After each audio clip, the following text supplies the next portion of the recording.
169।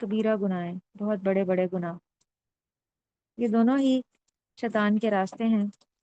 شیطان کچھ لوگوں سے صغیرہ گناہ کرواتا ہے اور کچھ لوگوں سے جو ہے وہ کبیرہ گناہ کرواتا ہے، بڑے بڑے گناہ کرواتا ہے۔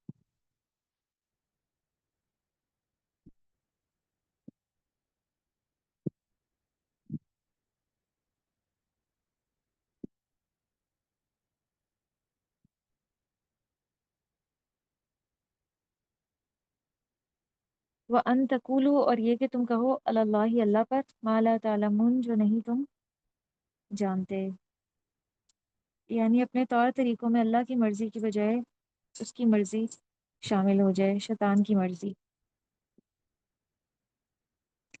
پھر آیت نمبر 70، وَإِذَا قِيلَ لَهُمْ، اور جب کہا جاتا ہے ان کے لیے، اتبعوا، پیروی کرو، ما، اس کی جو انزل اللہ، اتارا اللہ نے، جب ان سے کہا جاتا ہے کہ جو اللہ نے اتارا ہے اس کی پیروی کرو، یعنی قرآن کی، قالو، وہ کہتے ہیں، بل نتبعو، بلکہ ہم پیروی کریں گے، ماں، اس کی جو الفینا، جو پایا ہم نے، علیہ، اس پر، آباءنا، اپنے آباء و اجداد کو، یعنی اللہ کی بات کے مقابلے میں وہ باپ دادا کی بات کو زیادہ ترجیح دیتے ہیں۔ بہت سے لوگوں کو اگر اللہ کی کوئی بات بتائی جائے یا نبی صلی اللہ علیہ وسلم کی بات بتائی جائے، وہ کیا کہتے ہیں کہ ہمارے پیرنٹس تو اس طرح سے نہیں کرتے، یا جو ہمارے باپ دادا تھے ان کے پیرنٹس سے آگے سے وہ تو ایسا نہیں کرتے تھے، ہم کیوں کریں؟ تو اہل عرب بھی یہی جواب دیتے ہوتے تھے، وہ کہتے تھے کہ ہمارے تو جو باپ دادا ہیں وہ ایسا نہیں کرتے تھے، ہم تو انہیں فالو کریں گے۔ تو اللہ فرما رہے ہیں، اولو کانا، کیا بھلا ہوں، آباؤہم، ان کے آباء و اجداد، لا یاقلون شیئا، نہ عقل رکھتے کسی چیز کی، ولا یہتدون، اور نہ وہ ہدایت پر ہوں، تو کیا پھر بھی یہ انہی کی بات مانیں گے، انہی کی پیروی کریں گے؟ یہاں پہ انسان کی ناسمجھی کو کھول کر بیان کیا گیا ہے کہ وہ کس طرح شیطان کی پیروی کرتا ہے۔ انسان ہمیشہ اس کی بات مانتا ہے جس کو وہ اپنے سے بڑا سمجھتا ہے، تو انہوں نے اپنے حق پر ہونے کی یہ دلیل دی کہ اپنے بڑوں کی بات کو ماننا، جبکہ اسلام میں کسی بھی چیز کی سچائی کی بنیاد یہ ہے کہ وہ اللہ کی طرف سے ہو، یہ اس کے سچے ہونے کی سب سے بڑی دلیل ہے اسلام میں۔ کسی بھی بات کو اگر ہم نے فالو کرنا ہے تو اس کی سچائی کی بنیاد کیا ہے؟ یا وہ قرآن میں ہو، اس کا ذکر ہمیں قرآن میں ملے، یا نبی کریم صلی اللہ علیہ وسلم کی سنت سے ملے۔